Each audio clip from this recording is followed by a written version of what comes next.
Bom dia a todos. Aqui quem fala é Jean Marcel Galo. Eu sou coordenador do Laboratório de Energia Renovável, Nanotecnologia e Catálise.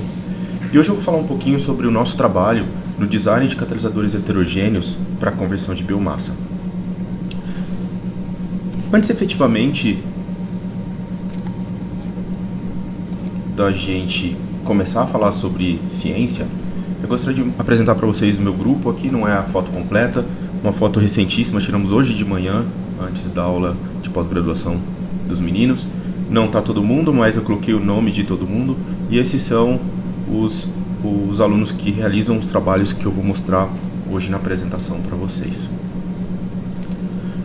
Bom, antes de falar do nosso trabalho, é importante a gente contextualizar um pouquinho sobre a indústria química e a biomassa, e onde a biomassa se encaixa dentro do contexto da indústria química.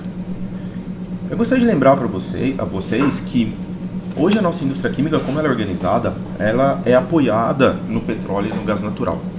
Então, quando a gente pensa em plásticos, combustíveis e até compostos bastante específicos, como por exemplo medicamentos, eles podem ser, ou no geral são, derivados de compostos que são obtidos do petróleo e do gás natural. Então, hoje a indústria química, como ela é organizada, ela é apoiada na refinaria, ou seja, no petróleo e no gás natural. E por que isso eventualmente é um problema? Bom, a gente tem que ter em mente que o petróleo não é uma fonte renovável de carbono, ela é finita. E não só a questão de não ser uma fonte renovável, a questão do uso do petróleo gerando gases poluentes é uma questão que a gente precisa discutir também, considerar, mas além da parte química, a gente pode pensar também na parte política e econômica. O petróleo, boa parte do petróleo, grande parte do petróleo, está em posse de poucos países. Então existe efetivamente o uso do petróleo como uma moeda de troca política e econômica. E um exemplo que é muito relevante é a flutuação nesse gráfico. A gente vê a flutuação do preço do petróleo, que pode chegar a valores muito altos até valores muito baixos, dependendo do interesse econômico naquele momento. Um exemplo clássico é a última redução do preço do petróleo, do preço do barril do petróleo para cerca de 50 ou até menos dólares por barril, que foi uma resposta, principalmente dos países do Oriente Médio, à descoberta de gás de xisto nos Estados Unidos. Então o petróleo é efetivamente, além de ser uma fonte finita, ela está na mão de poucos países e pode ser usado como uma moeda de troca política e, por que não, econômica. Nesse contexto, a biomassa aparece como uma importante alternativa ao petróleo, uma fonte alternativa de carbono ao petróleo. É muito cedo ainda para a gente falar de substituição do petróleo pela biomassa, mas ela aparece como uma fonte alternativa para complementar o petróleo no contexto da indústria química. E o que a gente vai usar da biomassa?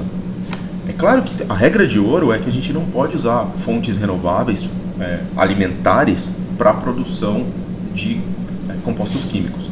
A primeira prioridade é a produção de alimento.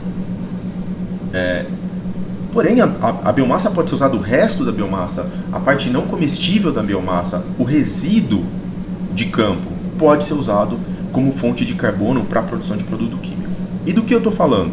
Eu estou falando, por exemplo, do bagaço da cana, eu estou, por exemplo, falando dos restos da colheita, como por exemplo folhas, partes do milho que não são comestíveis, como por exemplo a espiga. Tudo isso pode ser usado facilmente como fonte de produto químico, como fonte de carbono. E o que é importante a gente lembrar é que, aqui eu pego 3 exemplos, o bagaço, folhas, ou resto de colheita, palha e a espiga de milho. Quando a gente pega esses 3 exemplos, a gente vê que eles parecem diferentes, eles têm odores diferentes, têm gostos diferentes. Embora eles sejam muito diferentes, o aspecto deles seja muito diferente, a composição deles não é tão diferente assim. Eles são compostos por 3 componentes principais. A lignina, que é um polímero de unidades fenólicas. A hemicelulose, que é um polímero principalmente do monossacarídeo xilose, que eu represento aqui na figura.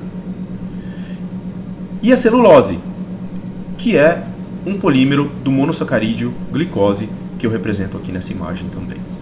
O que eu quero chamar a atenção de vocês é que a fração sacarídea da biomassa, ou seja, a hemicelulose e a celulose, representa cerca de 65 a 85% da composição da biomassa. Então, se a gente pensa em usar a biomassa como fonte de carbono para a produção de produtos químicos, o uso da fração sacarídea é estratégica para o sucesso da conversão da biomassa. Bom, e como a gente poderia falar da conversão química da fração sacarídea? No nosso laboratório, a gente trabalha principalmente com conversão química.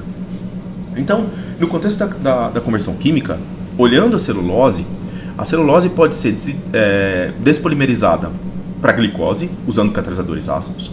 Depois, a glicose pode ser isomerizada para frutose, que é um outro monossacarídeo. E a frutose, por sua vez, pode ser desidratada a 5-hidroximetilfurfural. Esse 5-hidroximetilfurfural, que a gente a partir de agora vai chamar de HMF, ele pode ser hidrolisado para ácido livolínico. Vamos dar uma olhada na rota reacional química da hemicelulose. A hemicelulose pode ser despolimerizada em xilose, que é o seu principal componente, usando o catalisador ácido. Depois, desidratada para furfural e, eventualmente, pode ser também hidrogenada para álcool furfurílico. O álcool furfurílico ele é bastante interessante porque ele funciona como uma ponte para ligar a rota reacional da hemicelulose com a da celulose, porque o álcool furfurílico pode ser convertido em ácido livolínico. A gente não pode esquecer, quando a gente está no contexto brasileiro, a gente não pode esquecer, embora não seja a conversão química, a fermentação de açúcares para o etanol. Essa também é um processo bastante importante, principalmente na realidade brasileira. Etanol tem o seu principal uso como combustível. Então é um produto químico produzido em larguíssima escala, é utilizado como combustível. Praticamente 1/3 do combustível utilizado no Brasil é etanol. As outras todas as moléculas que estão de fundo azul, o ácido livolínico, HMF, furfural e álcool furfurílico, eles têm aplicações muito pequenas industrialmente, embora algum deles, como por exemplo o ácido livolínico e o furfural, seja produzido industrialmente, mas a aplicação deles é bastante restrita.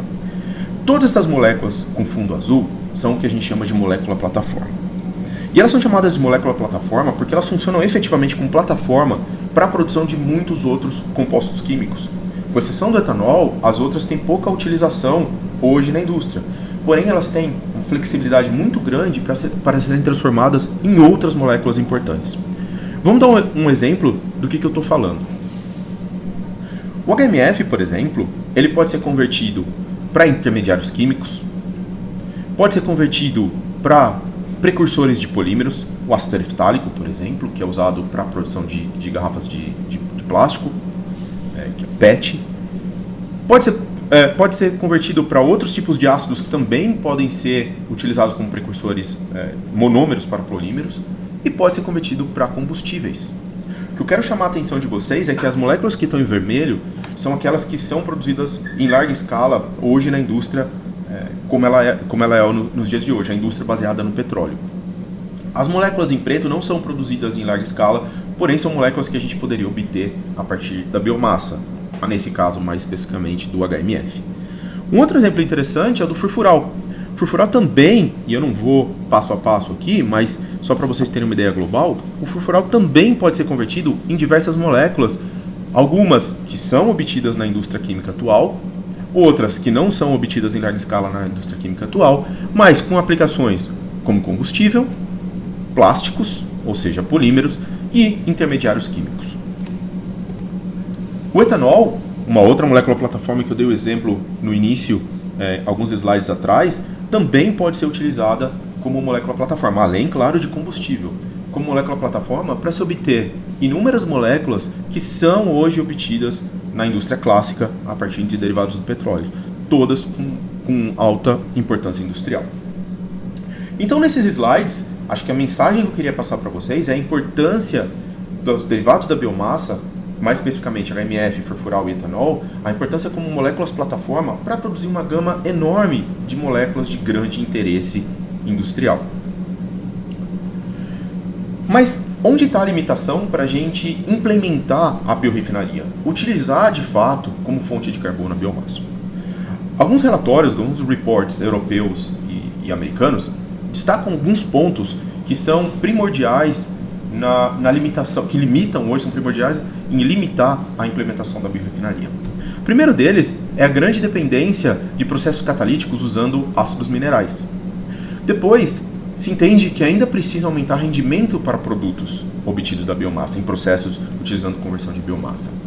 Sem dúvida nenhuma, melhorar processos, aumentar a eficiência de processos e diminuir os custos de separação. E, claro, integrar diferentes processos, fazer uma indústria integrada, uma biorefinaria com processos integrados. E o que a gente propõe, e nesses reports existe também um indício disso, é que a catálise pode ajudar a resolver vários desses problemas. E como? A catálise heterogênea pode oferecer catalisadores estáveis. Os catalisadores heterogêneos podem oferecer catalisadores sólidos, ácidos, que substituam os ácidos minerais, os ácidos homogêneos minerais, por exemplo. Os catalisadores heterogêneos podem oferecer alta performance, alta seletividade, alto rendimento, desde que nós saibamos como fazer, como desenvolver catalisadores ideais para cada reação. Cada reação vai necessitar de catalisadores com propriedades bastante específicas. E a gente tem que saber como desenvolver esses catalisadores. E, sem dúvida, fazer catalisadores bi- e multifuncionais, ou seja, que façam várias reações em um reator só, num regime one pot. Várias reações acontecendo em um único reator. Então, a catálise heterogênea oferece várias características que podem nos ajudar a resolver os problemas que limitam a implementação da biorefinaria. Hoje eu vou falar de 3 exemplos. Das várias reações que a gente trabalha no nosso grupo, eu selecionei 3 exemplos. O primeiro é a conversão dos monossacarídeos glicose e xilose, onde a gente desenvolve catalisadores para isso. Uma reação um pouco mais aplicada, uma discussão um pouco mais aplicada. Depois eu vou falar da química do etanol, que é a conversão direta do etanol em acetato de etila. Nesse caso, eu vou mostrar como a gente desenvolveu catalisadores para entender conceitos básicos, conceitos fundamentais dessa reação. E no terceiro exemplo, eu vou falar de biodiesel. Aqui, uma fração diferente da biomassa, o óleo vegetal. Como a gente converte óleo vegetal em biodiesel, usando catalisadores ácidos. Nesse caso, a gente não desenvolveu os catalisadores, a gente está testando um novo catalisador desenvolvido pela indústria para tentar entender se esse catalisador pode ser usado para essa reação. Legal, vamos começar falando da conversão da glicose em xilose. Alguns anos atrás, em 2013, a gente descobriu, isso já é um processo patenteado, que se a gente combinasse um catalisador sólido, ácido de Lewis, que a gente usou a zeólita estanho beta, e um catalisador ácido de Bronsted, que a gente usou um catalisador comercial Amberlist, que é um ácido de Bronsted, uma resina sulfonada, quando a gente combinava esses 2 catalisadores dentro do reator, a gente conseguia converter diretamente glicose para HMF com alto rendimento, 63% de rendimento. O que a gente percebeu naquele momento é que o ácido de Lewis ele catalisava a isomerização da glicose para a frutose e o ácido de Bronsted desidratava a frutose em HMF. A zeólita beta ela apresenta alguns problemas, porém. Embora seja um excelente catalisador ácido de Lewis para as condições reacionais, ela apresenta uma síntese bastante longa que pode chegar a mais de um mês e pouco reprodutível.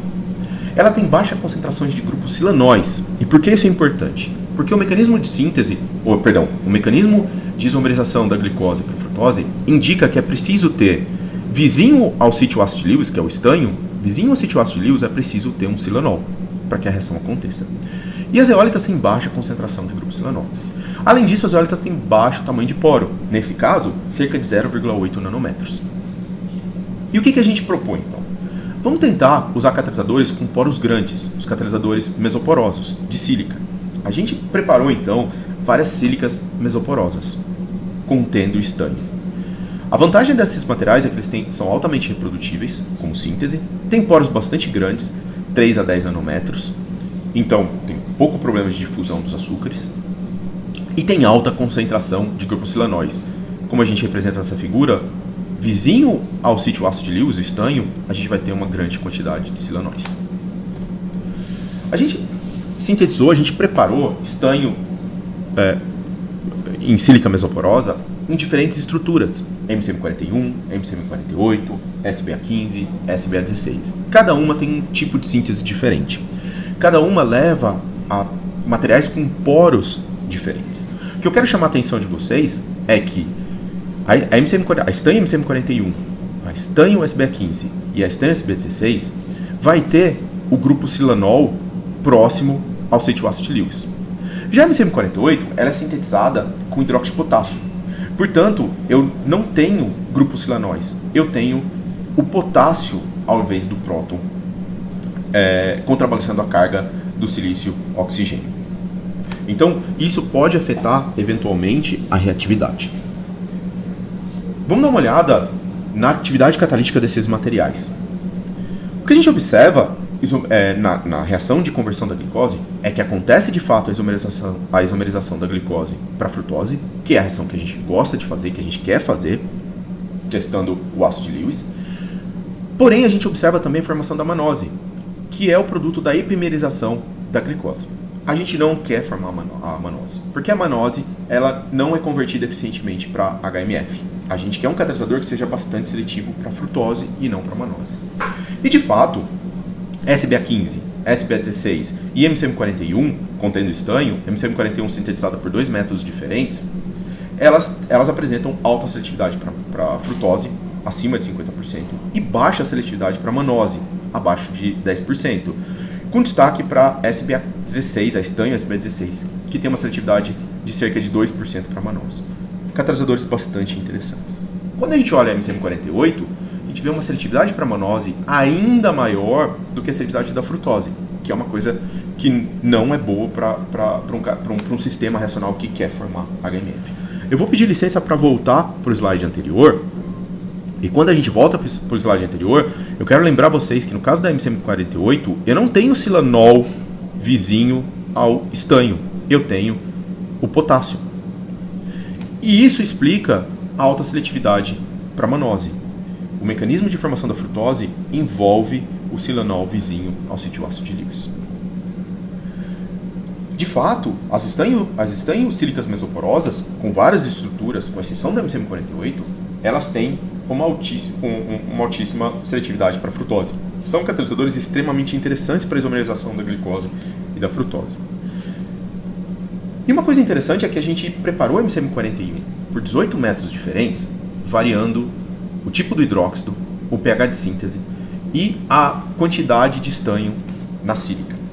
E a gente percebeu que esses catalisadores, estanho MCM41, estanho sílica mesoporosa em geral, são extremamente sensíveis, a performance desse catalisador é extremamente sensível ao método de preparação. Eu não vou explicar para vocês cada um desses métodos, mas o que eu quero que vocês notem é que, dependendo do método de síntese, eu produzo catalisadores que têm seletividade para frutose abaixo de 50% e outros que têm seletividade para frutose de quase 90%.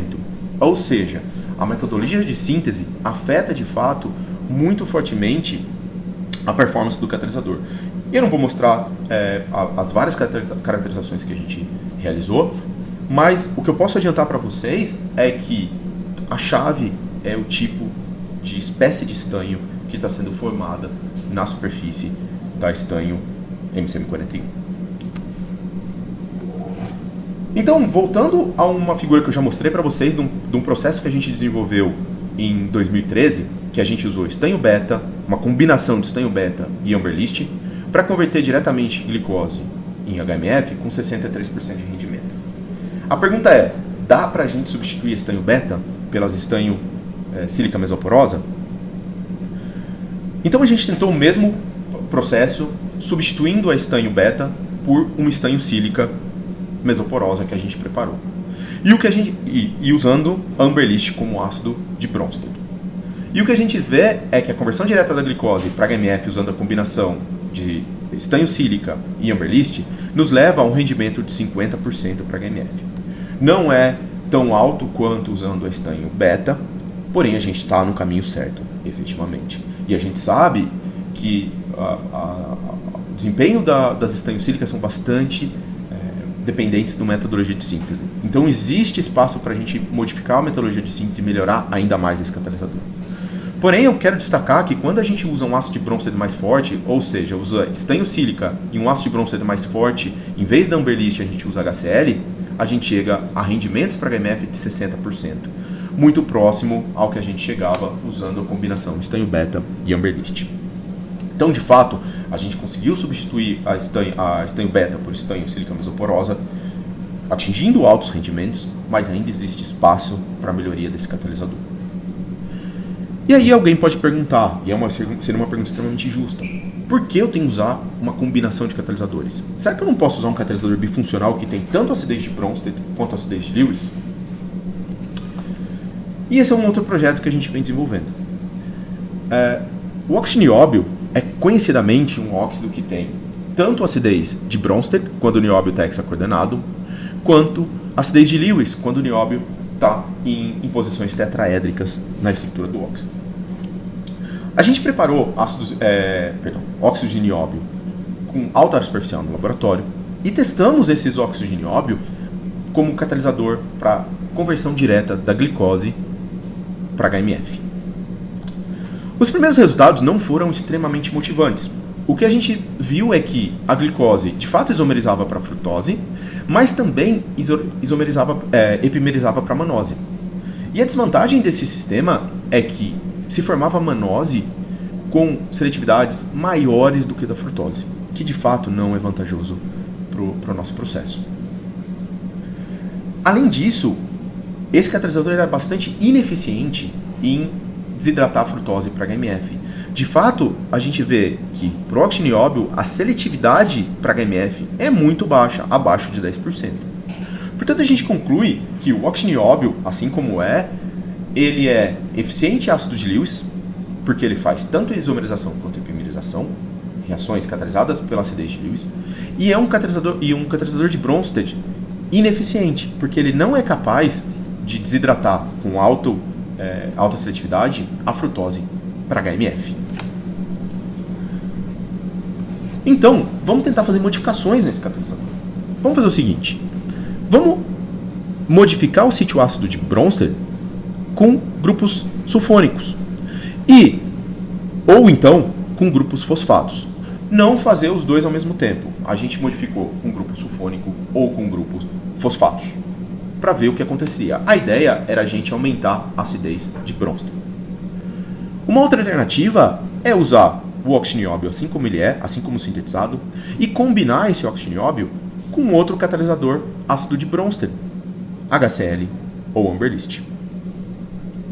De fato, o que a gente vê, e aqui eu estou comparando todos os catalisadores a 50% de conversão, para fazer uma comparação justa. O óxido nióbio, como eu já adiantei para vocês, ele é bastante seletivo para os monossacarídeos, frutose e manose. Quando eu modifico com fosfato ou com sulfato, o que a gente observa de fato é um aumento na seletividade para HMF, tanto no caso do fosfatado quanto no sulfatado. Porém, quando eu uso uma combinação de óxido nióbio e HCl ou Amberlist, existe um aumento ainda mais acentuado na seletividade para HMF, chegando até 50% de seletividade para HMF quando eu combino HCl e óxido nióbio. Portanto, combinando o óxido nióbio com um catalisador ácido de Bronsted, eu consigo atingir alta seletividade para o HMF. E se eu fizer essa mesma reação para conversão da xilose para furfural? Aqui a gente fez utilizando solventes orgânicos, a reação solventes orgânicos e água. O que eu quero que vocês notem é que nesse caso, o óxido nióbio é bastante interessante que ele funciona tanto como um ácido de Lewis efetivo, isomerizando xilose para xilose, quando o ácido de Bronsted efetivo, ele desidrata a xilulose em furfural, atingindo seletividades de quase 50%, tanto em solvente orgânico quanto em água. A gente está chegando a rendimentos de cerca de 45% de furfural, que é muito similar ao que é obtido industrialmente, processo industrial para a produção de furfural. O rendimento é próximo a 50%. O que é interessante, então, é que o óxido nióbio ele funciona como ácido de Lewis e ácido de Bronsted efetivos na conversão da xilose para furfural, porém, na conversão de glicose para HMF, ele funciona como um ácido de Lewis efetivo e um ácido de Bronsted pouco ativo. Ele se comporta de formas bastante diferentes na conversão da xilose e na conversão da glicose. Então o que a gente resolveu fazer foi fazer catalisadores de nióbio com maior acidez. A ideia foi trabalhar com fosfatos de nióbio. E quando a gente prepara o fosfato de nióbio, de fato, ele tem uma acidez de Bronsted ainda mais efetiva. A gente consegue, usando apenas fosfato de nióbio, sem adicionar outro ácido, só fosfato de nióbio, a gente consegue produzir HMF com 50% de seletividade. E consegue produzir furfural também com 50% de seletividade. Então o fosfato de nióbio se mostrou um catalisador ainda mais efetivo do que o óxido de nióbio. Com esses resultados em mãos, a gente resolveu preparar fosfatos de diferentes metais, estanho, titânio e zircônio. E o que a gente observa, porém, é que seja os fosfatos preparados por diferentes métodos desses metais, quanto os seus óxidos, eles são mais efetivos como ácidos de Lewis, porque eles preferem isomerizar do que desidratar. A seletividade para o isômero, para a frutose, é sempre bem maior do que a seletividade para o HMF, que é o produto obtido por desidratação. Então o óxido de nióbio tinha uma característica bastante específica, o fosfato de nióbio, perdão, tinha uma característica bastante específica que ele era capaz de fazer a isomerização e a desidratação. Os fosfatos de estanho, titânio e zircônio, eles funcionam mais efetivamente como ácidos de Lewis. E na reação da xilose, a gente encontra resultados bastante interessantes, como por exemplo o fosfato de titânio, ele é muito seletivo para a isomerização da xilose para a xilulose, atingindo seletividade de quase 90%. Esse é um trabalho ainda em início, e aqui a gente precisa explorar mais como obter o furfural ou o HMF, utilizando esses fosfatos, esses diferentes fosfatos, obter o furfural e o HMF com alta seletividade. Bacana! Então eu mostrei para vocês agora como a gente está desenvolvendo catalisadores, principalmente à base de fosfato, para conversão direta de glicose em HMF e de xilose para furfural. Vamos mudar um pouquinho de assunto e falar do desenvolvimento de catalisadores para conversão direta do etanol em acetato de etila. E aqui a gente não quer fazer mais, não tem um objetivo tão aplicado. Aqui o que a gente quer fazer é desenvolver um catalisador para tentar entender como funciona o mecanismo da reação. Eu vou discutir um pouco com vocês primeiro o que existe na literatura. Bom, primeira coisa que é importante deixar claro que a gente convertendo o etanol para acetato de etilo, isso é uma reação de oxidação. Mas aqui a gente não faz uma reação de oxidação clássica aeróbica. Aqui é uma oxidação em atmosfera inerte, ou seja, a gente realiza a oxidação do etanol por desidrogenação. Então, inicialmente, o etanol é desidrogenado em acetaldeído e depois, na sequência, o acetaldeído formado ele sofre uma reação de acoplamento desidrogenativo com outra molécula de etanol para formar o acetato de etilo. Nesse caso, o que a literatura diz é que os melhores catalisadores são nanopartículas de cobre suportados em óxido de zircônio. A primeira reação de desidrogenação do etanol para acetaldeído, ela acontece na superfície, segundo a literatura, na superfície da nanopartícula de cobre. Enquanto a segunda reação de acoplamento desidrogenativo acontece na interface entre a nanopartícula e o suporte. A nossa pergunta, o tema do nosso projeto, então, que a gente queria resolver, queria entender, é se efetivamente a reação de acoplamento acontecia na interface entre a nanopartícula e o suporte. Então, para tentar responder essa pergunta, a gente preparou suportes modelo altamente porosos, com poros organizados e materiais de sílica. Por que sílica? Porque sílica é inerte nessa reação. A sílica não converte etanol nas condições de reação que nós estamos usando. É um suporte completamente inerte.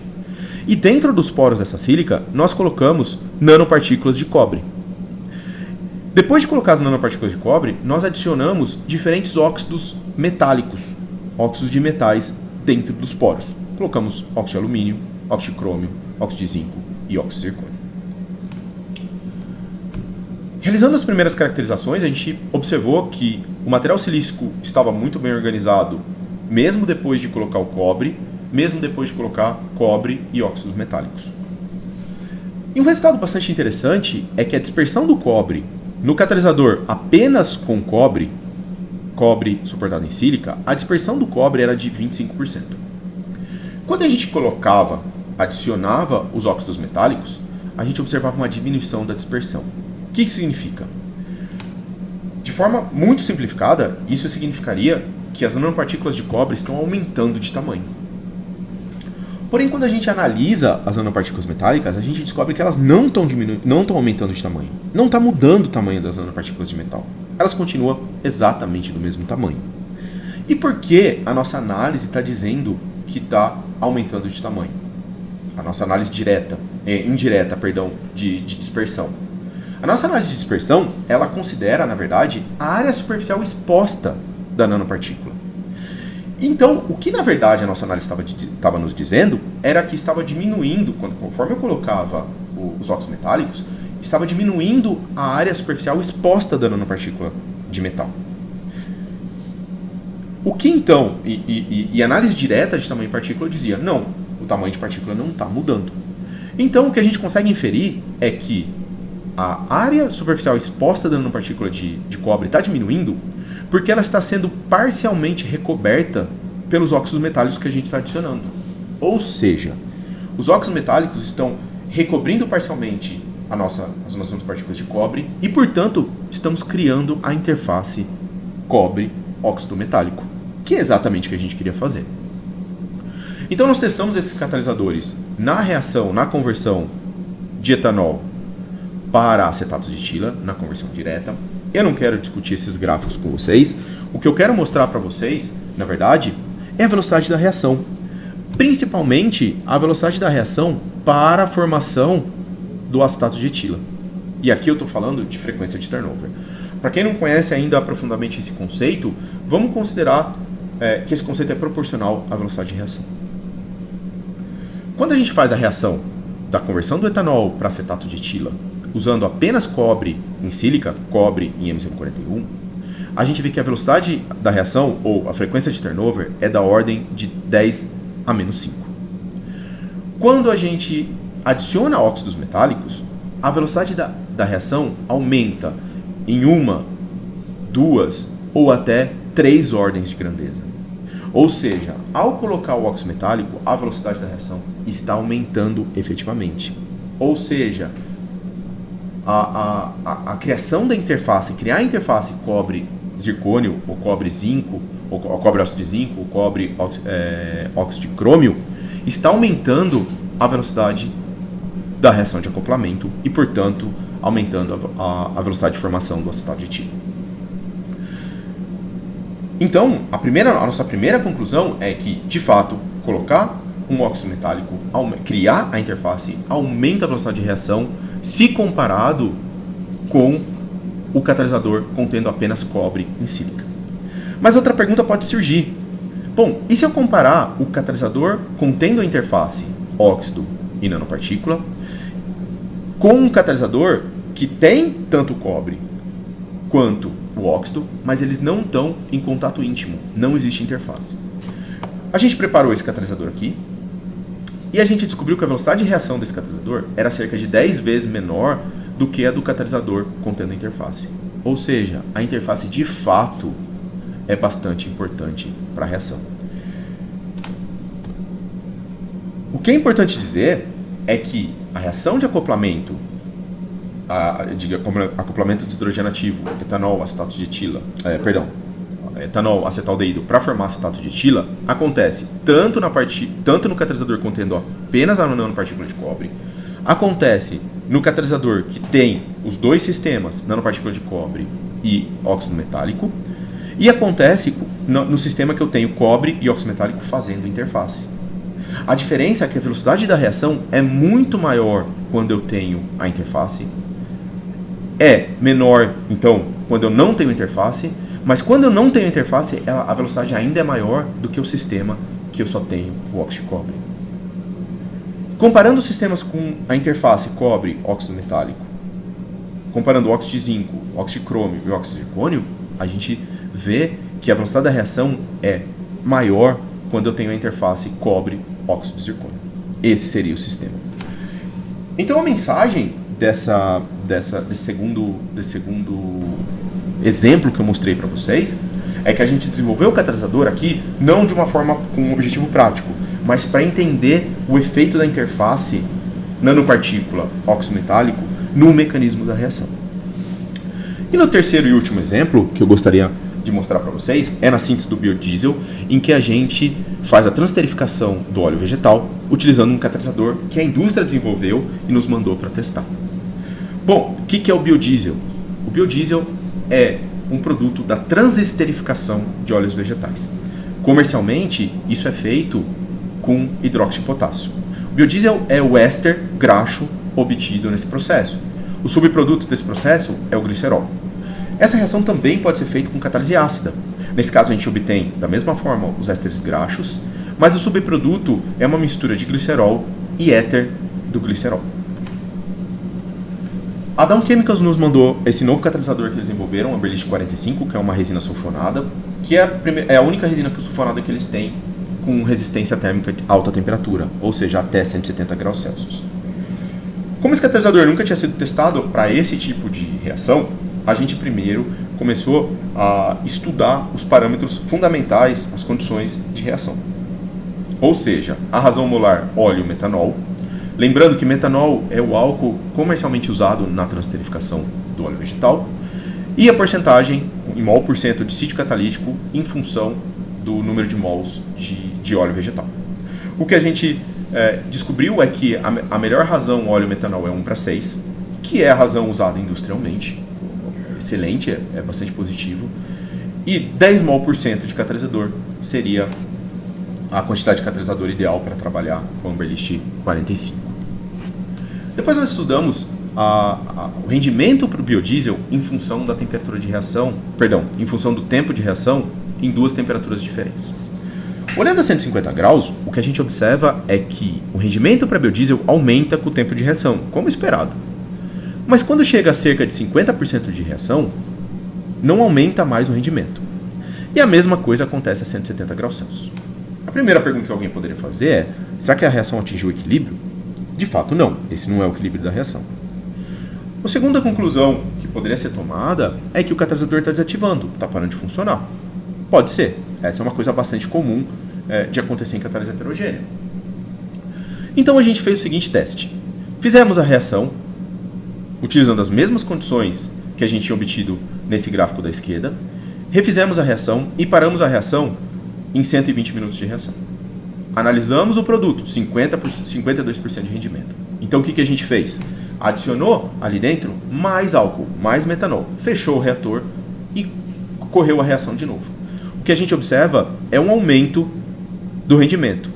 Depois de 120 minutos, abrimos o reator de novo, colocamos mais metanol e corremos a reação de novo. E o rendimento aumentou de novo. O que isso significa? Isso significa que a reação, que o catalisador não está desativando. Na verdade, o que está acontecendo ali não está desativando porque quando eu coloco mais reagente, ele continua funcionando. O que acontece de fato ali é que o metanol está sendo consumido em reações laterais, em reações indesejadas, que é a eterificação do metanol para metil-éter e a eterificação do glicerol com o metanol, formando o éter metílico do glicerol. Ou seja, o que está acontecendo na reação é que o metanol está acabando, porque ele está sendo convertido em subprodutos. Então a gente pensou assim, vamos tentar aumentar a quantidade de metanol no sistema, fazer uma razão 1:18 óleo-metanol e fazer a reação por longo tempo, 360 minutos. E a resposta foi bastante desmotivadora. De fato, para o metanol, então, o que a gente precisa trabalhar, para trabalhar com metanol, a gente precisa trabalhar com adições consecutivas de metanol ao longo da reação, para que funcione. A gente fez o mesmo estudo substituindo metanol por etanol. Por que etanol? Etanol é bastante importante na realidade brasileira, na economia brasileira. Etanol é o álcool que é preferível para trabalhar no Brasil. O comportamento da reação é muito parecido com o que a gente viu para o metanol. Quando a gente chega a cerca de 50% de rendimento para biodiesel, a reação para. Não tem mais aumento.